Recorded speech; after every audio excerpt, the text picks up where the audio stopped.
Welcome everyone, I'm Clinton Wingrove and I'm delighted to welcome you to this, the next in our series of webinars sponsored by Clinton HR, and the one today is Effective Decision Making. This is an abridged version of a workshop that we typically run in modules, sometimes 2 by 2 hours, sometimes 2 by 3 hours. We're going to take you through the broad overview of the content and much of the detail as well. Delighted to have those of you back who've attended our previous webinars. To those of you who are new, welcome. We welcome you in our group and hope that you attend some of our others, which we run on a monthly basis. Today, we're going to be looking, as I said, effective decision making. First of all, what is it? We'll then look at this whole issue of speed versus substance. We all live in a pretty pressured environment where we have to do things rapidly. Agile is the way we often work now. We're going to be looking at the types of stakeholder and how to classify them when making decisions, as that can help us then to make a decision around the style of decision making that we can apply. We'll talk briefly about the impact of biases and how they can have substantial effects on the quality of our decisions and therefore increase or reduce their effectiveness. We're going to talk about the importance of process, that well-known decision-making phrase, process beats outcome, give you a 4-step process for handling decisions. And then lastly, touch on the question that troubles most executives. And if ever you're asked to present a proposal on a decision you've made, we'll cover the sorts of questions you're likely to get. So that's our agenda. We are packed. We're going to be running approximately 50 to 55 minutes. We've got the chat room open. If anybody wants to post chat, that will come through to me. At the end, I'll give you my email address. We are more than happy to answer questions after the event. And we are not one of those organizations that's going to pester you to try and sell you things. So if you have questions, we really want to help you to improve. Our passion is helping managers and individuals to be successful. So let's start off with, what do we mean by decision making? And there's often a lot of confusion between what is problem solving and what is decision making. Problem solving is when you're trying to close a gap between where you'd like to be and where you currently are. So typical problems might be, we don't have enough budget. In other words, we're looking to invest in a project, we don't have the funds, so we've got a gap in the funds.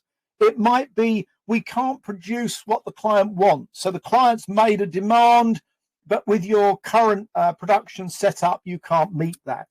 It might be as simple as a personal situation.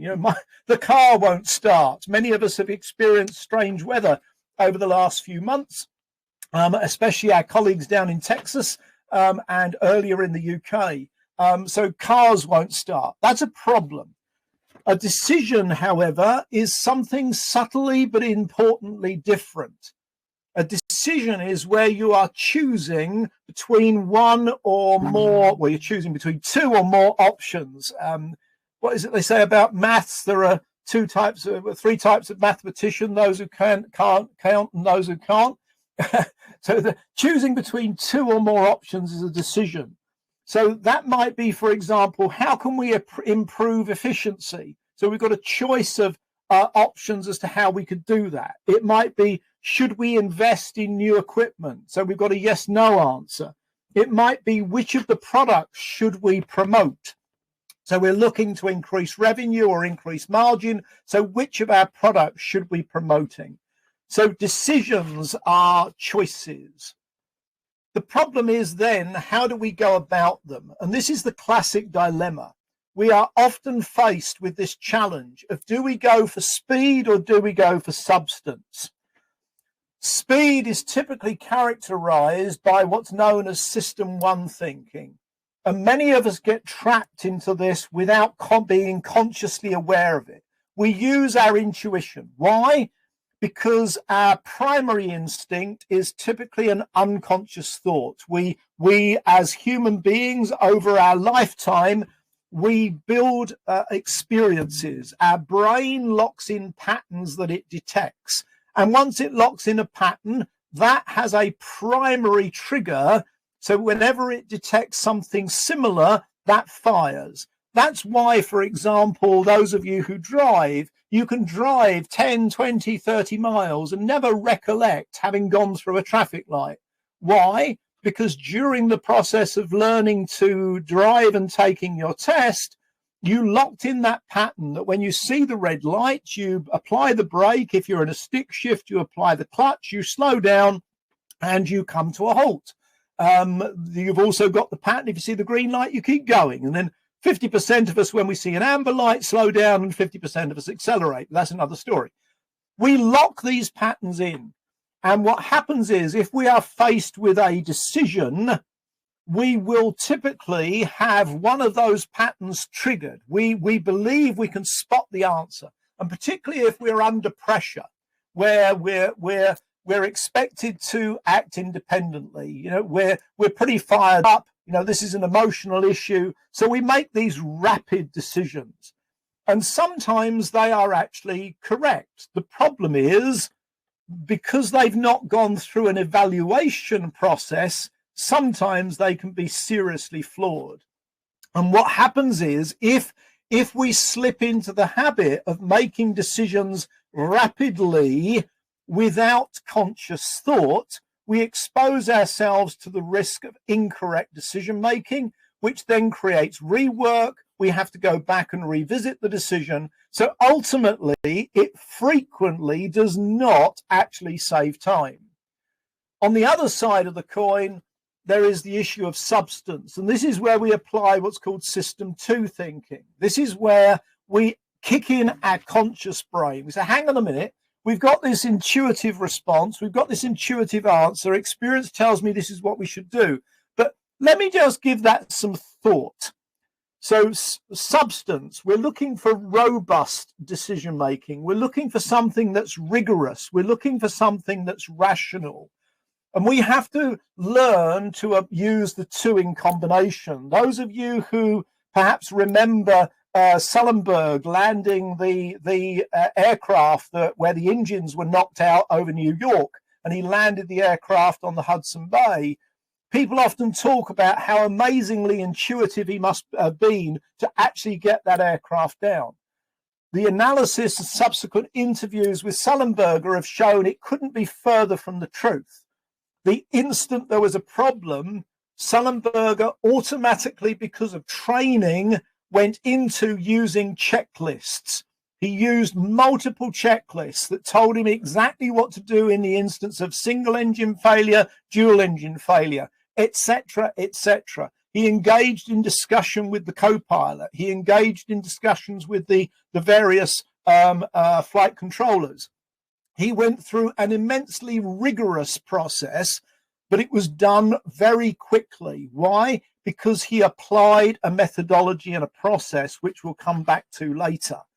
The primary intuitive part, where he applied speed, where he used his intuition, where he used his experience, was in the final few seconds, where nothing could have told him exactly how to bring that plane down in those weather conditions on a river of that type, heading in that direction with that weight, with that passenger load, etc. So there he had to rely on his intuition. But up until that point, he deliberately applied a substantial process to ensure a rigorous decision.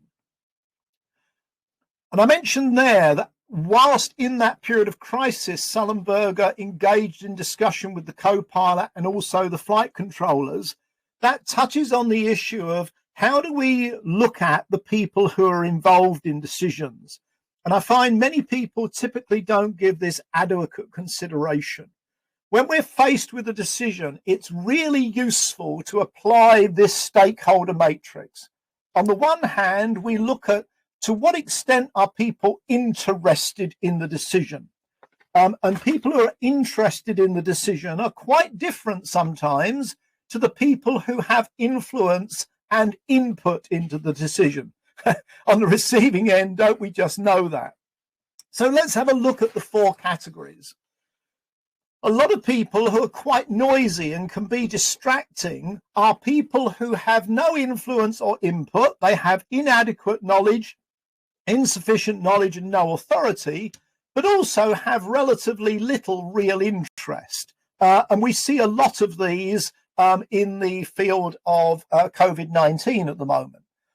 These are what bystanders, as we refer to them. These are the people you need to be aware of, but probably not actively involved in the decision making itself. If you do, it's likely to become a distraction and a waste of time, but you certainly need to monitor them because the mood of things can swing. The requirements can change as you start exploring the decision. The second type are what we call victims, which is a little bit harsh, but these are the people who have got a real interest in the decision, but very little influence or authority over it. And perhaps there's more of us in the COVID situation in this category. Yeah, the vast majority of us have far too little technical knowledge, clinical knowledge, etc., even statistical knowledge, to really make any valuable contribution to decisions around the pandemic. However, our experience of it is immense. And as a consequence, we want to be kept informed. And a lot of the pushback and challenge that people are experiencing is coming from the fact that many feel inadequately informed. So again, in your decisions, be aware you may, whilst you're embarking on the decision-making process, there may be people that you need to keep informed. The third category are the ones where they have some influence and input, but perhaps little interest. They're not directly affected. They're not expecting to be actively involved. However, they may actually be able to contribute huge amounts of information. And it's really important if you're making a decision to identify these people. They're not necessarily going to come forward. They're not proactively going to provide their information. However, if you step back and say, I wonder who can help me with this, who can give me ideas, who's experienced it before, who knows things I don't know, it's really useful to know those. And don't engage them fully in the decision-making process, but tap into their expertise. And I'll come back to the issue of involvement in a little while. And then, of course, there is the fourth category, which is the ones we really need to involve. And we need to be careful, and especially in a virtual environment. We know that if you get a group of people above 5, and if it goes above 6, it's really critical. Making decisions is immensely difficult. Just the complexity of the communications, and in a virtual world that has now been exacerbated. So it's really important when making a decision, who are the people you're going to actively involve in the decision-making process, the data collection, the data analysis, the exploration, the making of the choice, the evaluating the choices, the planning of the final outcome. You need to make sure you keep that to a minimum by thinking through the various people in these categories. That then takes us to the question of, well, how do I minimize people? And the answer is different types of decision need different decision-making styles. There are certain situations where the bottom line is you have to make the decision. Now, Sullenberger was not in that category. Whilst he was the captain of the aircraft, he knew that he needed to consult people before he made the decision, even though he had split seconds to do it. However, you do sometimes find yourself in a situation where an authoritative decision is appropriate. There's a leak in the bathroom, water's coming through the ceiling into the kitchen. Which plumber should we call? This is not a time to have a family gathering and lay on beverages. Grab the phone book, grab the iPhone or whatever, and get a plumber round swiftly. The second type then is consultative. Yeah, so sometimes we do have to consult. Why? Because our stakeholder matrix tells us we've got key people in that consulting box who either can provide input or need to be seen to be involved. And that's where you decide using their input. Now, again, you make the decision, you simply consult with them. So you don't have to have them in the room. You get their input, then you make the decision.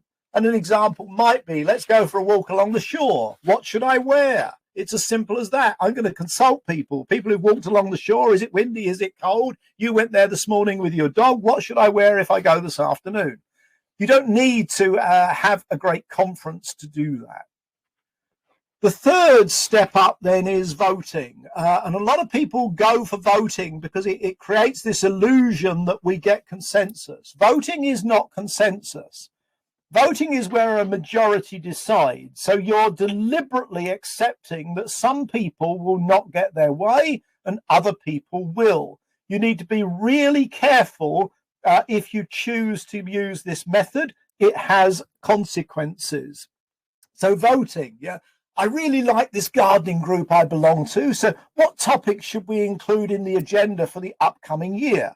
Well, now we can get input and we can vote on the topics. Well, if we've got sort of 12 topics for the year, it's okay if some people don't get their preference. Why? Because they've probably got their preference in the other months. That's not a methodology you'd want to use if you're looking at replacing machinery in a manufacturing environment.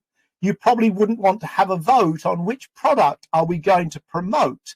That sounds a little strange that we're going to have a vote on which product to promote. There must be a right or a wrong or a better answer.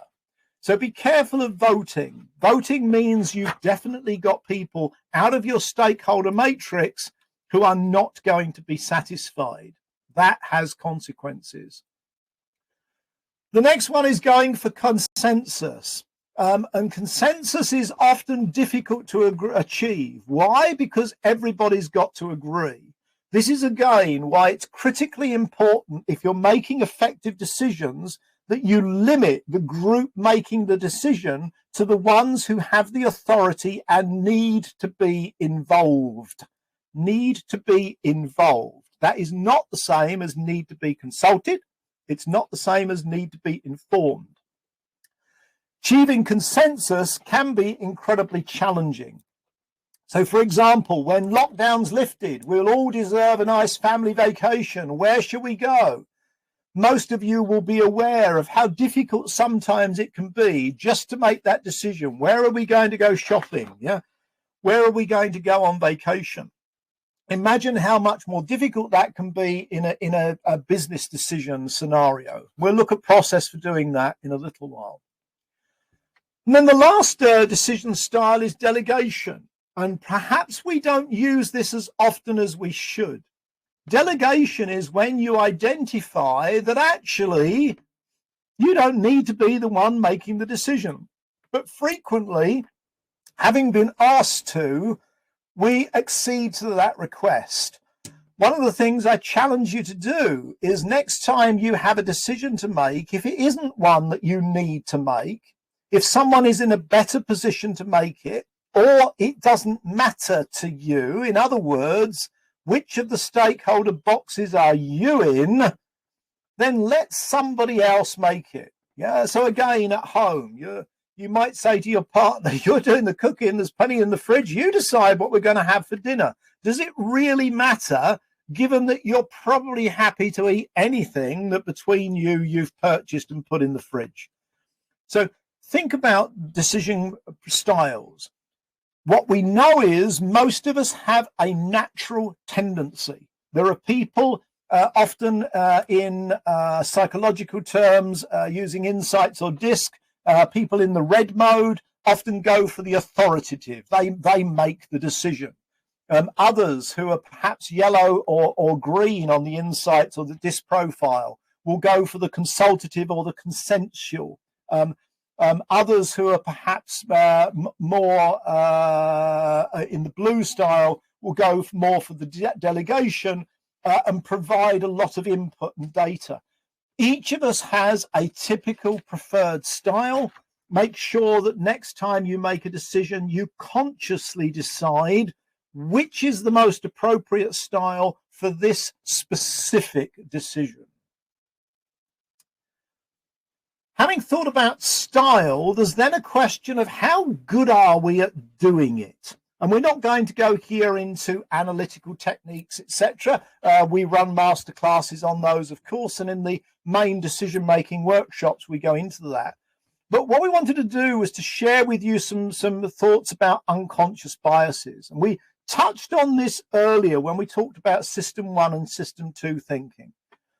As we go through life, from the second we're born to the second we die, our unconscious brain is looking for these patterns, it's locking them in, and they are then being triggered, and they're incredibly powerful. Those drives, those unconscious triggers are immensely powerful. So much so that, for example, I know for a fact that at the moment, at approximately a third of the time, you are conscious of what I'm saying. Because the minute I say something, your unconscious brain is responding to it, is reacting to it. You've also got distractions, your iPhone, your emails pinging, the dog next door's barking. You've suddenly remembered something that you've got to do when this webinar finishes. That is your unconscious brain taking over. And for most of us in this environment, our attention level is approximately a third, about 33% of the time. Imagine what it's like, therefore, if you've got 6 people in a room working with you to make a decision. They're only attentive about a third of the time. The rest of the time, their unconscious brain is taking control. And there's a number of biases that we know dramatically impact the quality of decision making. And I've just listed 5 of them. There's about 40 odd in total that I'd say are worth considering. But these are the 5 that I think are the most significant. The first one is an affinity bias. What we know is, as human beings, we like people like us. It's why we're having to work so hard in organizations to achieve diversity and, even more challenging, inclusion. It's relatively easy to get a diverse workforce. To actually get a diverse workforce, all of whom who are listened to and given similar attention, is incredibly difficult. Why? Because we give more attention, we listen more acutely, we take into account the views more of people who are like us. It is an unconscious bias. We have to deliberately control it. So, rhetorical question for you. When you are making decisions, are you putting in conscious effort to ensure that you listen to the people who are not like you? And I'm sure you'll say, yeah, I listen to everybody. No, you don't. You listen more to some people than others. You have to consciously decide to listen to everyone. Do you give them airtime? Do you pull their input in? The second bias is confirmation bias. We absolutely love people who agree with us and confirm what we think and believe. And we see this at its strongest during periods of political elections, for example. So if we are tending towards the right of the political spectrum, we will listen to and believe stuff that comes from there, and we will not even pay attention to or will reject or ridicule stuff that comes from the other side. Guess what? The other side are doing exactly the same. This is why we get the polarization. The polarization doesn't come because we want to be polarized. The polarization comes because we love people who confirm our opinions. We love data that confirms our opinions. In decision making, this is critically important. Why? Because if our unconscious brain has suggested that the problem is the pricing, then the minute we get data that suggests pricing might be the problem, we go, there you are, there's the evidence. So what we've got to do is change the price. There may actually be even more data showing that it's the packaging, the marketing, the supply chain, whatever. But because we've made that quick unconscious decision, pricing might be a problem, we will zero in and we will put more weight, more emphasis on that story. So again, thinking about decision making, the second you get involved in making a decision, Try to lock in what is your preconceived idea and make sure you test it. Try to look for contra evidence, because if not, confirmation bias will trip you up. The next one is availability bias. Yeah. Many of us are completely oblivious to the fact that there are things that kill people in huge volumes, but we pay a huge amount of attention to aircraft crashes, for example. Why? Because every aircraft that crashes in the world, everybody in a developed nation hears about, because it's newsworthy. But every day, more people are being killed by obesity, more people are being killed by cars, more people are being killed in domestic accidents than are actually killed by aircraft. It's the availability.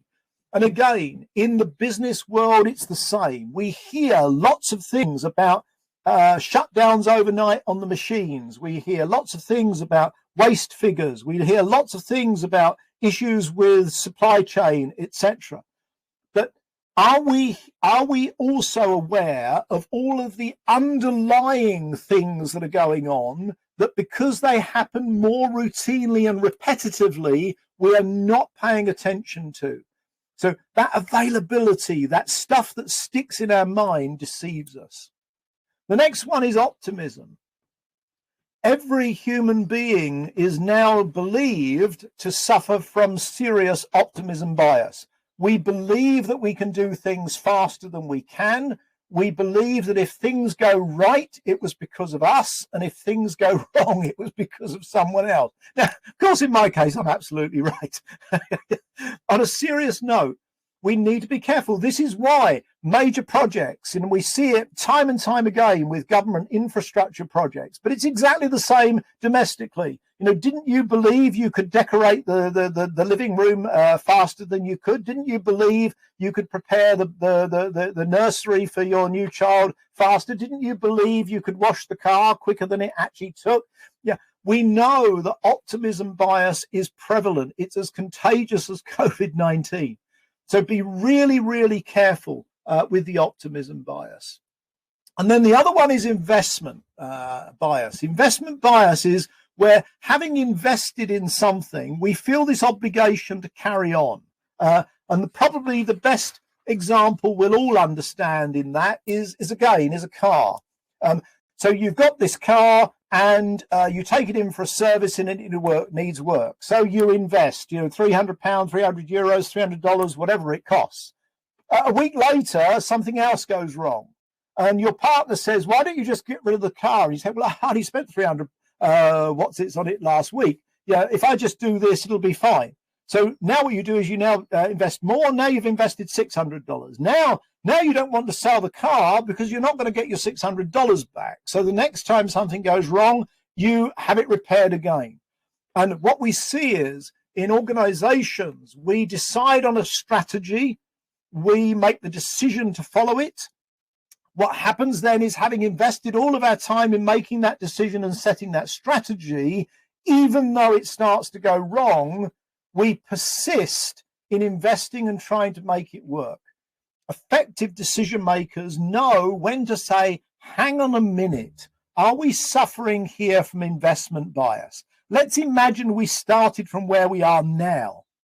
Would we make the same decision now? And the answer very often is not. So think about biases, think about confirmation biases. Again, we cover those in depth on the workshop. If you want, go out on Wikipedia, search for unconscious bias. It's one of the stronger areas of Wikipedia. Some great stuff out there on unconscious bias.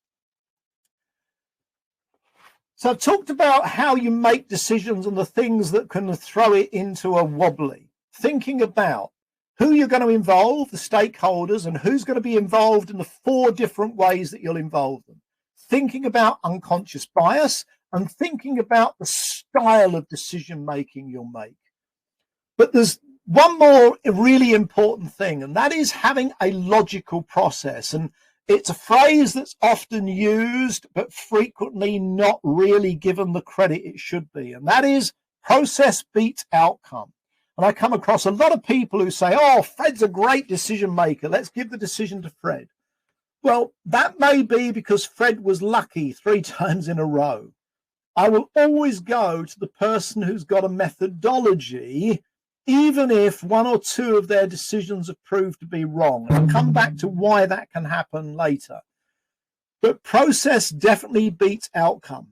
Sullenberger, when he was faced with that crisis with that aircraft, 2 engines blown out in a matter of seconds, he instinctively went through a decision-making process, logical steps, using checklists, identifying who to consult, consulting with them, making an evaluation. And here's a relatively simple 4-stage process. Step 1, frame the decision and define the criteria. What do I mean by that? What I mean is make sure we're really clear about what is the decision that we've got to make. Because if we're faced with a problem, we need to actually identify the root cause first, because we can't define the criteria by which to judge the decision without that. So framing the decision is really important. If we don't frame it properly, we can be seriously misled. So framing the decision. Is our decision what change in price to make? Is our decision how do we modify our marketing? Is our decision do we modify the price or not? Depending on how we frame the decision, we will exclude options and we will include options. So we can restrict or we can expand the scope.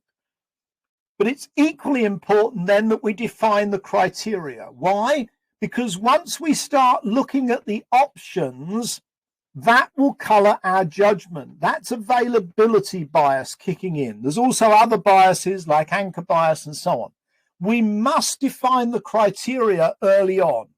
And again, if I go back to some simple examples, if you start having a conversation about what holiday to have when the pandemic lifts without deciding what are the criteria, you're heading for some fairly violent disagreements.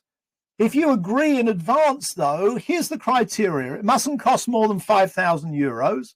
It can't be more than a week because that's the amount of time we've got available.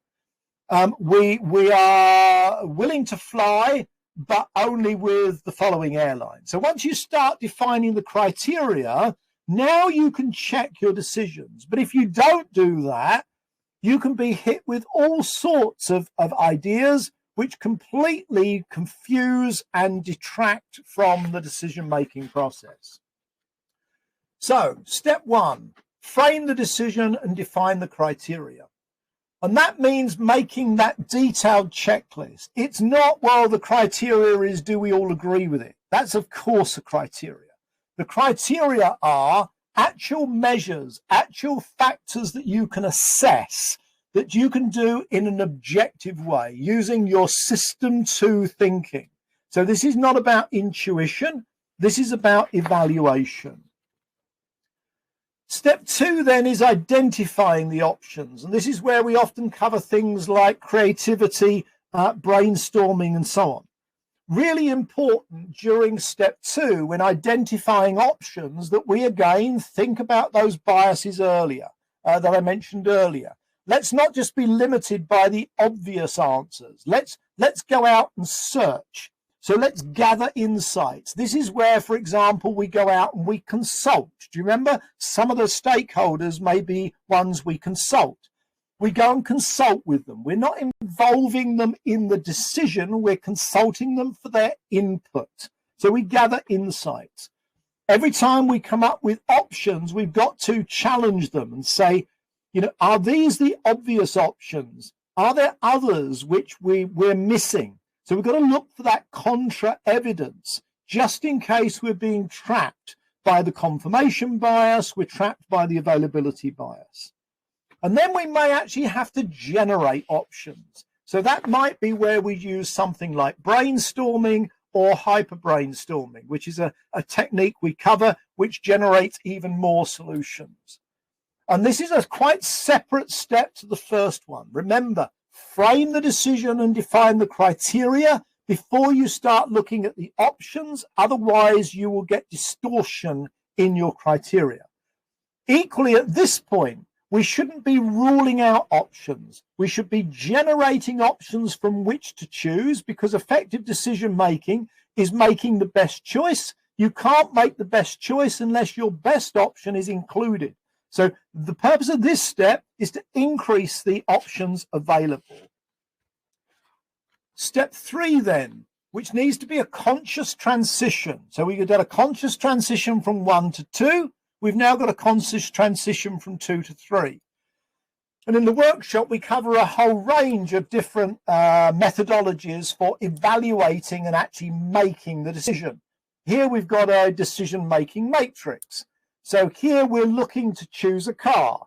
So we've decided that the criteria we are looking at are price. We're looking at a whole variety of things: the horsepower, the insurance, the fuel consumption, the style, the number of seats, and the luggage space. So these might be factors you consider if you were buying a car. Down below, we've defined the constraints. It's got to be less than $30,000. It's got to be greater than 200 horsepower. We want the insurance on a scale of 1 to 10, and we've defined what that is in pounds per year. We've defined that as greater or equal to a 4 rating. Fuel consumption, again, greater or equal 4. Style, well, we want a bit more style. You know, this is going to be a sporty car. We want 5 or more seats, and we want lots of luggage space. Why? Because we're going to go traveling around. So we're going to, when pandemic lifts, we want lots of space for luggage. So now, having got our criteria, we can now start to map that out. So we can actually start filling in. We can put our options in. We've identified 5 cars. Now, again, the assumption must be, well, isn't one going to come out on top? And the answer is that's not always how things work. Sometimes one comes out really high on one of your criteria, but it comes out really low on another. So how do you make decisions? In the workshops, we cover a variety, one of which is called Satisficing. Satisficing is where you look for the first option that meets the criteria, and you say, that's the one we go with. And people say, well, shouldn't we be seeing if there's a better one? And the answer is, if your plane's about to crash, you go for the option that's going to ensure you survive. You don't look for another option. If you believe that the option you've got will work, go for it. And frequently in business, we overthink. We actually spend 3 weeks trying to refine a marketing plan, only to find that the competitors come in and beat us to it. So sometimes Satisficing is an option. Another methodology is to simply weight these factors and actually score them. In this particular case, we've only actually got one vehicle that meets all of the requirements. So here, Satisficing and a weighted evaluation would produce the same answer. There's other methodologies that you can use as well. So again, on a full workshop, we'd go into those. But this methodology, 90% of the time, will produce you a good answer. Define your criteria, define your constraints, list your options, and map them against it. If you don't find a solution that satisfies every constraint, then you can have a debate with your involved stakeholder group. You can have a debate with them around where are we going to compromise, or you try to generate a variety, a new version, a new solution that will meet the need. So step 3, evaluate and make the decision. And it's really important at that point, at the point when you are clearest about the decision that you're making, you commence the planning. And so often what happens is a group of people will make the decision and then pass the planning out to somebody else. Now, sometimes that's essential. It's sometimes part of the organization structure. But if you're going to do that, it's absolutely critical that the people you pass it to fully understand, why did you make the decision you made? Because then they can put in place a plan that aligns with it. If not, you'll frequently find that during the planning process, they have to make compromises, which weakens the decision that you made. So it's really important that the planning stage, the planning process, is tied in tightly with the decision itself. So at the time when you're sitting there making the decision, start sketching out the plan. What's this going to look like? What's this going to take? What are the resources that will be required, etc.? Because then what you've got to do is you've got to go out and put that plan in place. And that communication needs to have that why. If any of you have heard of Simon Sinek, and if you haven't, go out on TED.com, search for Simon Sinek, S-I-N-E-K, and listen to his videos on the topic of the importance of why. If you've made a decision, we often believe that what people want to know is what the decision is. And of course they do. But what they want to know is why. Why did you make that decision? And early on in the pandemic, Jacinda Ardern in New Zealand got huge acclaim for her communications around her action plans for COVID-19. Why? Because she demonstrated empathy and she communicated her rationale. She communicated in a way that the people affected by the decision understood. They felt that she got them. And going back to the stakeholder matrix, do you remember we talked about the people who are not actively involved, they're not influential, but they need to be informed. And what they want to be informed about is why you've made the decision as well as what the decision is. So we have to communicate. We also have to resource. Resourcing is key, and that should be part of the decision-making criteria. Very often I see groups of people reaching a decision and then struggling to get the budget or the resources to implement it. Well, I'm going to be brutal now. Your decision-making process was poor. Your decision-making process should have had resourcing as one of the criteria. We shouldn't make a decision and then look for the resources. The resources should be part of the criteria that go into the decision itself, because only then are you going to stand a good chance of being able to implement it. And then the fifth step is to monitor and evaluate. And that's why the criteria, again, are so critically important. We will have made a decision because we decided this decision fits these criteria.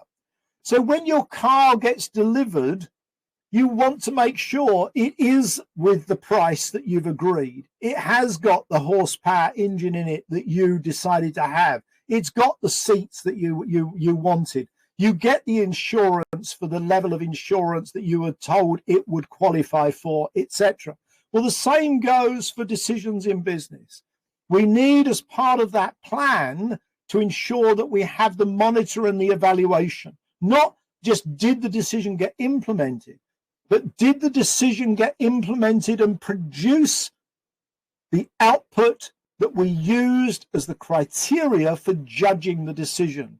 Sullenberger decided he was going to land the plane and everybody would survive. He decided that ditching the plane was okay. That's what he pulled off. Every single passenger and member of crew got off of that aircraft alive. The plane was sacrificed. He got what he planned. So that's really important. And then the question is, well, why should we have to monitor and evaluate? Surely, if we've gone through an effective decision-making process, doesn't it produce what we expected it to produce? I mean, after all, we've involved the right people in our consultations and in the decision-making group. We've framed the decision clearly. We've set the criteria. We've tested our options against the criteria. We've selected a solution that meets the criteria. We've created a plan that's tied tightly to the decision. Surely it's going to produce the outcome that we expected. Yeah, and that's what we always expect. We don't believe that there's any ambiguity left. Well, unfortunately, that isn't how the world works. What we now know is that having made a decision, Yeah, there are three things that impact the outcome. The first one is the decision you made. Clearly, if you make the best decision, you increase the probability of the right outcome. The second thing is, do you do it? Do you implement it effectively? And that's why the plan is so critically important.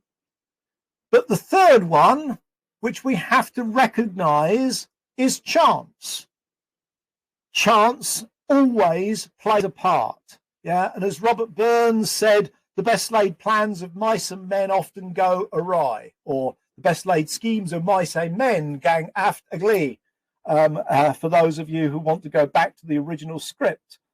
So what we know is, no matter how brilliant your decision-making people, process, and outcomes are, there is always an element of chance that can impact the results.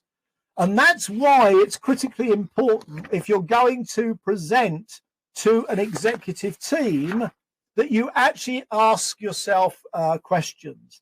And you ask yourself, what if? What if this doesn't happen?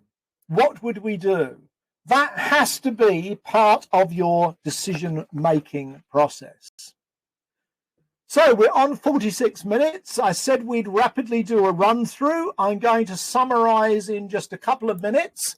I've got the chat box open, so if any of you would like to pose a question, feel free to do so. I'm watching that chat box to see if any questions appear. If they do, I'll respond. So I just give you a couple of minutes for that.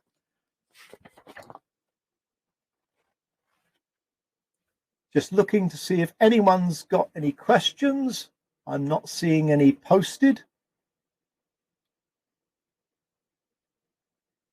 No.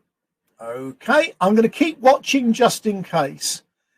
So quickly then, quick summary. Decision making. Decision making is about selecting from options. If you can't define options, then you are into problem solving, where you need to do things like root cause analysis. We also run workshops on problem solving.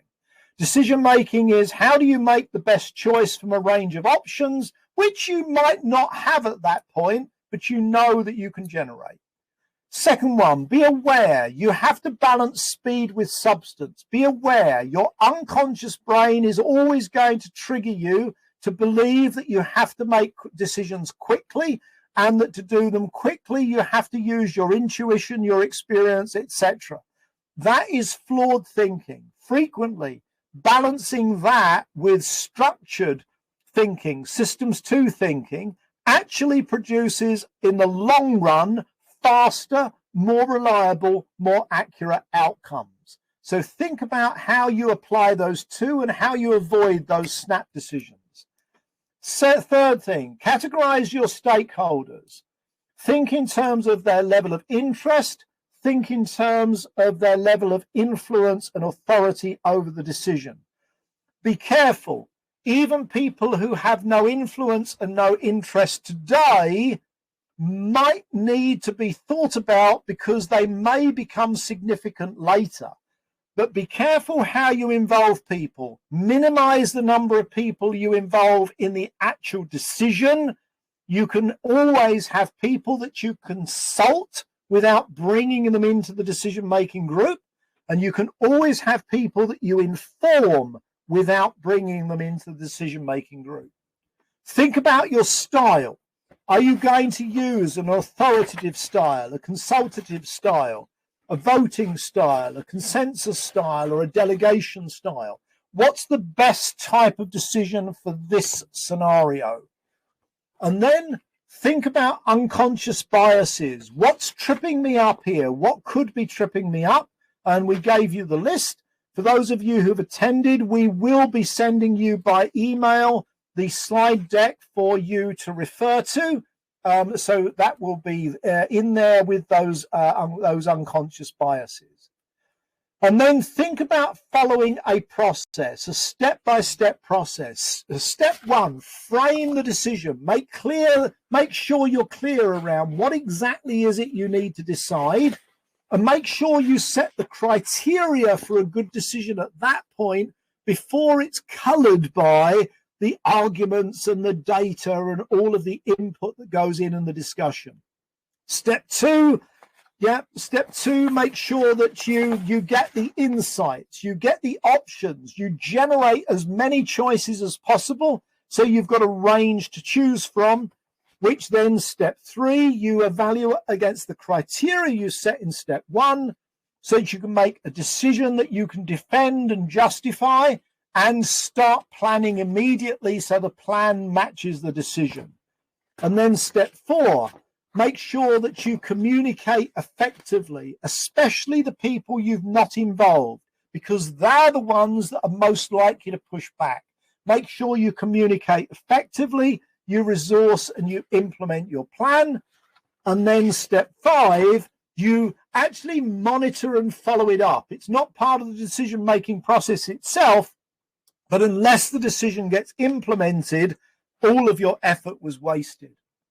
But then step seven, make sure at various points you think about what could go wrong, what chance could come in here, because ultimately great decisions implemented well can still go wrong. Chance plays a fickle hand. So make sure you think about that. And if you're making big decisions that you're going to present to an executive team, they will want to know what were the criteria you used? How did you go about making your decision? Why did you choose the option you chose?